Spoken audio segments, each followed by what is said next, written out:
So I'm going to read a little bit more from Myths and Legends.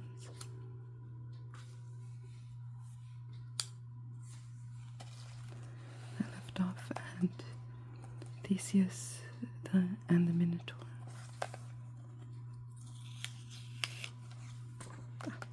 The page is falling. Okay. So I left off over here. Or actually, did I read the captions last time? I'll just read them again. So it says, leaving the labyrinth. The central portion of this vessel from Greece shows Theseus dragging his dead victim out of its prison as he retraces his steps through the labyrinth using Ariadne's thread. I'm not sure how you say some of the names. And then here it says, Theseus kills the Minotaur. The Minotaur almost managed to defeat Theseus in battle, but the hero fought courageously and stabbed the monster with his sword.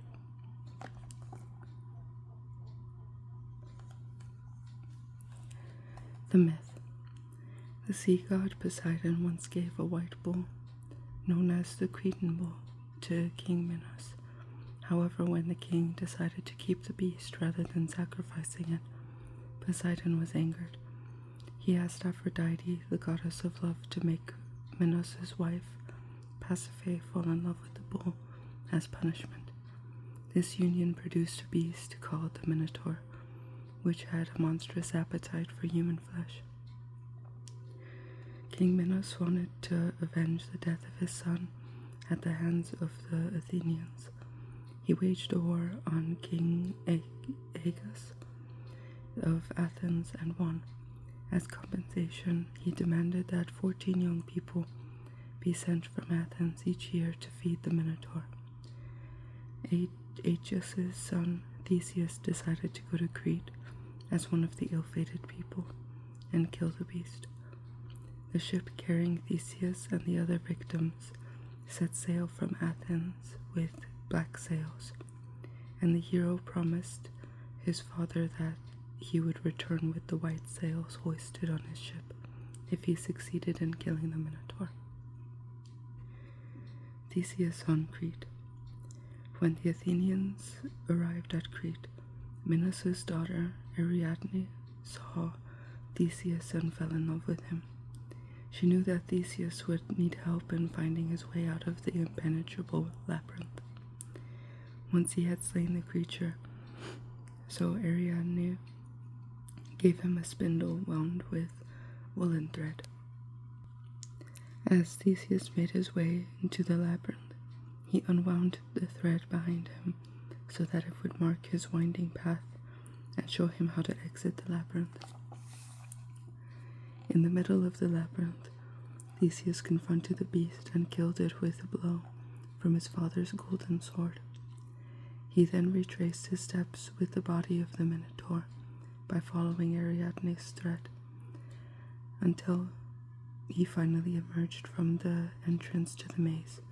His fellow Athenians rejoiced when they saw that Theseus had been victorious and quickly ran to their ship and to set sail for home. Theseus taking Ariadne with him. In the excitement, they forgot to hoist the white sails to signal Theseus' success. Tragic endings. On the way home, they called at the island of Naxos for water. When they returned to the ship, Theseus abandoned Ariadne on the island, sailing away without her. Some say that he did this since he had already had a wife at home. Others say that Dionysus spotted Ariadne on the island, fell in love with her, and put a spell on Theseus, making him forget her. After marrying Ariadne, Dionysus gave her a crown made of 7 stars. As the ship approached Athens, Aegeus was watching anxiously for his son from a cliff top. He saw the black sails from afar and assumed that Theseus had been killed. Overcome with grief, he flung himself into the sea, never to know of his son's success.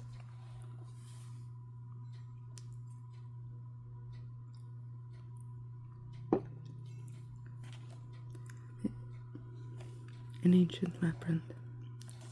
Unlike the puzzle mazes seen in European gardens, which have many alternative routes, most ancient labyrinths had only one route, which led to the center.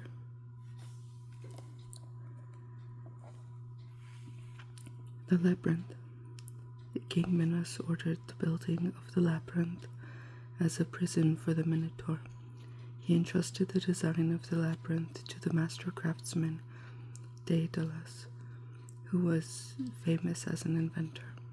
He was said to have invented sailing boats and sharp underwater rams that made the Cretan ships unbeatable in battle. His labyrinth became a byword in the ancient world for complexity and impenetrability. The story of the labyrinth seems to combine two ideas: the real palace at Knossos, Crete,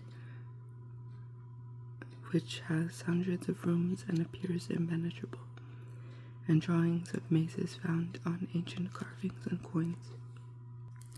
In the middle of the labyrinth, Theseus killed the beast with a blow of his golden sword. Bullhead. This Cretan Bronze Age vessel, in the form of a bull's head, is carved from black stone. Double-headed axe. Two-headed axes are a common feature in Cretan art. Experts believed they are based on weapons used for sacrificing animals, a ritual of the bull cult. Bull leaping. A fresco from Knossos shows a young man turning a somersault over a bull's back. This feat was perhaps performed as a sport or had some ritual significance. The Cretan bull cult. The bull plays a central part in myths surrounding Crete. The creature that fathered the Minotaur had been sent to Minos by the sea god Poseidon as a confirmation of the king's right to rule the island. Many ancient images of bulls have been found on Crete, so the animals seem to have been important in the customs and beliefs of the real islanders too. Key characters. The myth of Theseus and the Minotaur contains a varied cast of characters, most of whom are people who mean well but meet tragic ends. Ariadne's abandonment and Aegeus' suicide come about because they play minor roles in the larger drama.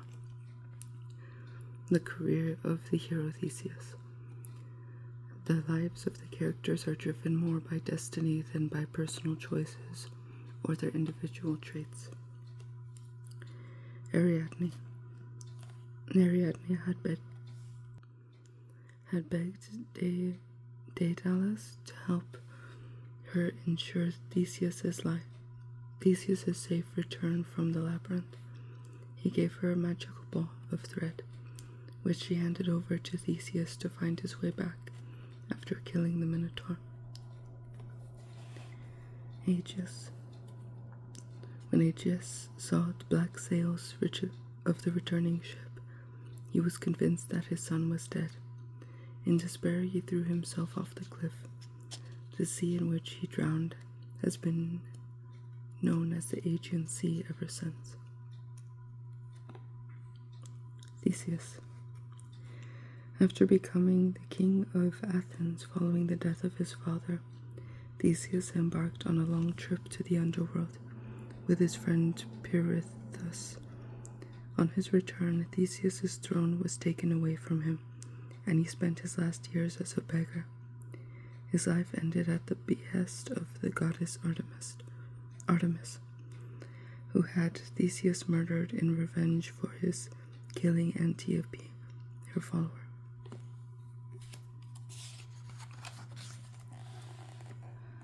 The exploits of Perseus. Perseus, one of the greatest Greek heroes, was the son of Zeus and Danae, the daughter of Acrisius. the king of Argos. An oracle had once predicted that Acrisius would be killed by his daughter's son. To prevent the oracle's warning from coming true, he imprisoned his daughter and grandson, Perseus, in a wooden chest and threw it into the sea. The chest reached the island of Seriphos, where Perseus and his mother were rescued by the king Polydectes, who brought him up. Many years later, Polydectes would be the one to send Perseus on his most perilous journey, to retrieve the head of the Gorgon Medusa. The slaying of Medusa. Perseus rashly boasted to Polydectes that he would behead one of the 3 monstrous Gorgons. When Polydectes held him to his boast, Perseus decided to slay Medusa, a Gorgon who can turn men to stone with her gaze. Divine assistance was needed for Perseus to complete his task, so the deities of Mount Olympus lent Perseus several objects that helped him succeed. He used Hermes' winged sandals to fly to the place where Medusa lived, and Hades' helmet of invisibility to gain access to her dwelling. When Athena's shield, polished like a mirror, he approached the Gorgon, avoiding her direct gaze, and with Hephaestus' diamond sword, he chopped off Medusa's head, thus making good his boast. Head of Medusa. Like the other Gorgons, Medusa was a female monster with snakes for hair. However, she was the only mortal among the Gorgons. The 3 Graeae, I'm not sure how to say that. Wearing Hades' helmet, Perseus crept past the Graeae, 3 sisters with 1 eye and 1 tooth between them, who guarded the cave of the Gorgons. Medusa meets her death. Medusa's deadly glance only worked when she looked at her victims directly, so Athena helped Perseus use her shield as a mirror, and he took aim with his sword.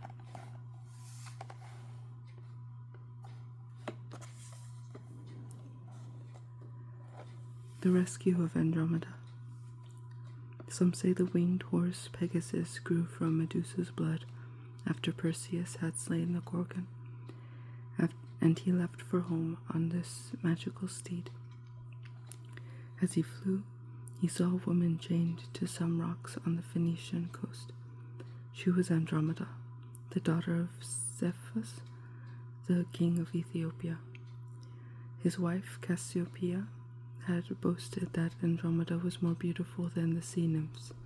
Furious at this insult, the god Poseidon had sent a sea monster to terrorize Ethiopia.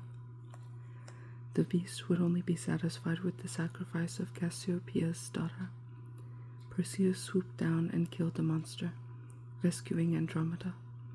He asked her for her hand in marriage, but when her parents refused, Perseus showed them Medusa's head, turning them to stone, and left with Andromeda.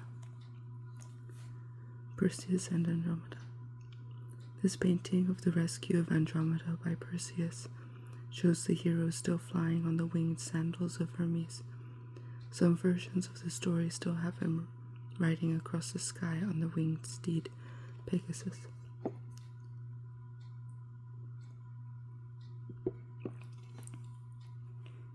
Turned to stone. Perseus confronted Polydectes with Medusa's head just as the king was about to force Danae to submit to his demands. The Gorgon's gaze was enough to petrify Polydectes and his men instantly where they stood. The petrification of Polydectes. After his adventures with the Gorgon and the sea monster, Perseus finally returned home to the island of Seriphos. King Polydectes had fallen in love with Perseus's mother, Danae, and had been trying to persuade her to marry him. He had sent Perseus away in the first place for this very purpose. Danae hid herself in the temple of Athena, and Polydectes laid siege to the building. Enraged by what he saw on his arrival, Perseus revealed Medusa's head to the king and his soldiers, turning them to stone. Perseus then returned the gifts that the gods had loaned him, and gave Medusa's head to Athena, who attached it to the front of her shield. The death of Acrisius. Perseus was going to return to his homeland of Argos, but he heard about the oracle that had predicted that Danae's son would kill his own grandfather, and so he decided to stay away. He traveled instead to Pelasgiotis, or according to some accounts, Larissa, in Thessaly, where the local king Teutamides was holding funeral games for his recently deceased father. Perseus was keen to compete in the games, especially in the discus, which was his favorite event. But when he took his throw, the discus went astray, hitting and killing one of the men watching. Unfortunately, the victim turned out to be Perseus's grandfather, Acrisius. Abandonment of Danae and Perseus. Acrisius's death had been foretold in a prophecy, which led him to put his daughter and grandson in a chest and throw it in the sea. Discus thrower. Perseus was fond of discus throwing, which became a very popular sport in the ancient Greek Olympic Games.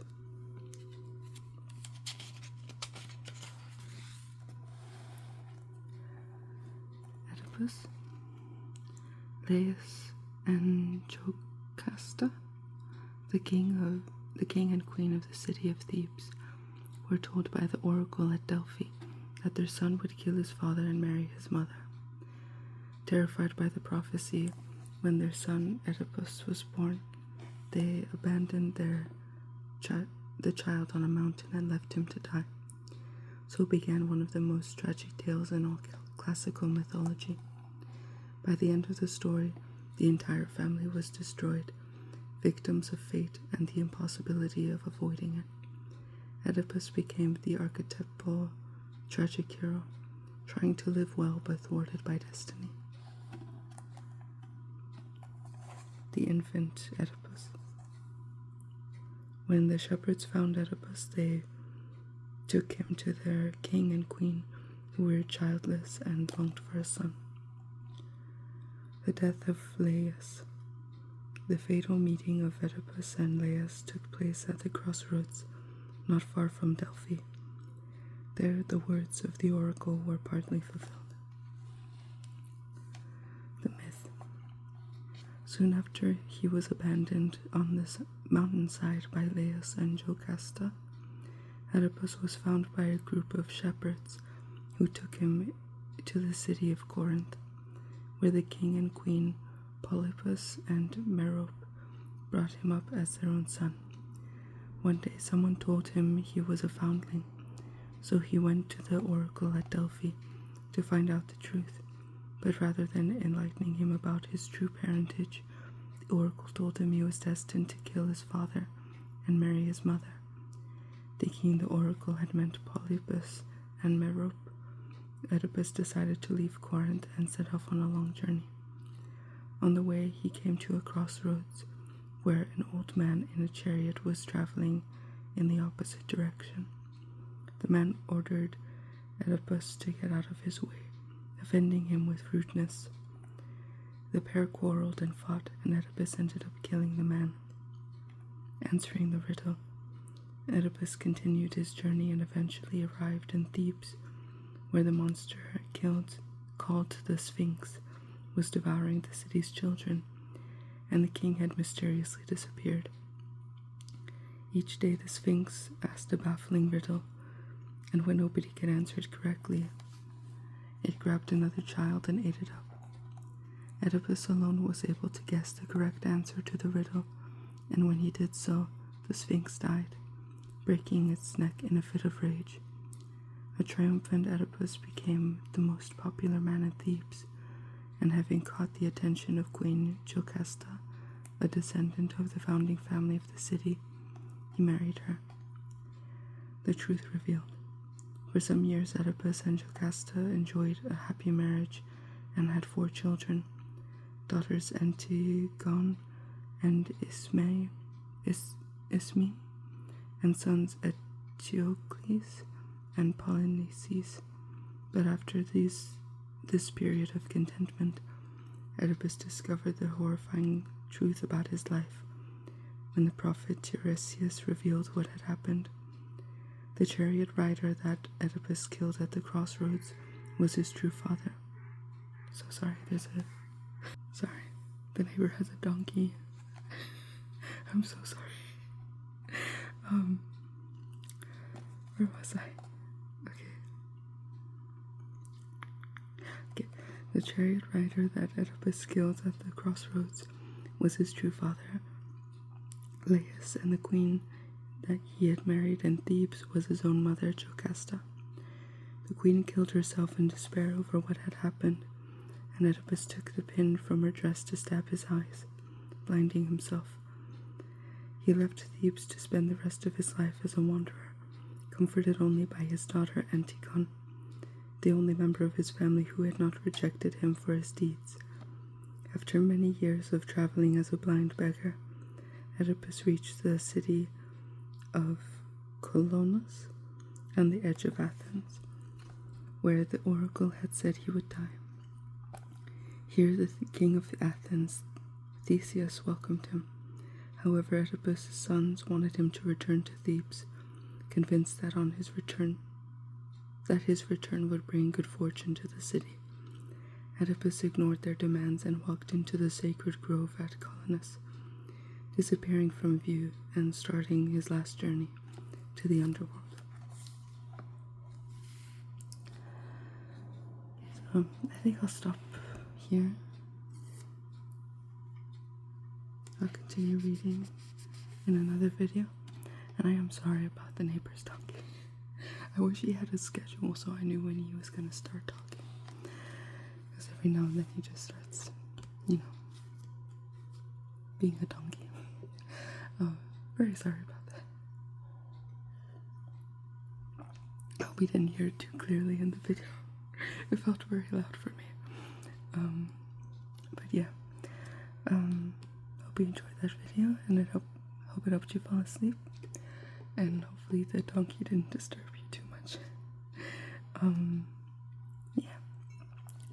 Thank you for subscribing and commenting, liking, and watching my videos. And hope they helped you fall asleep a little bit.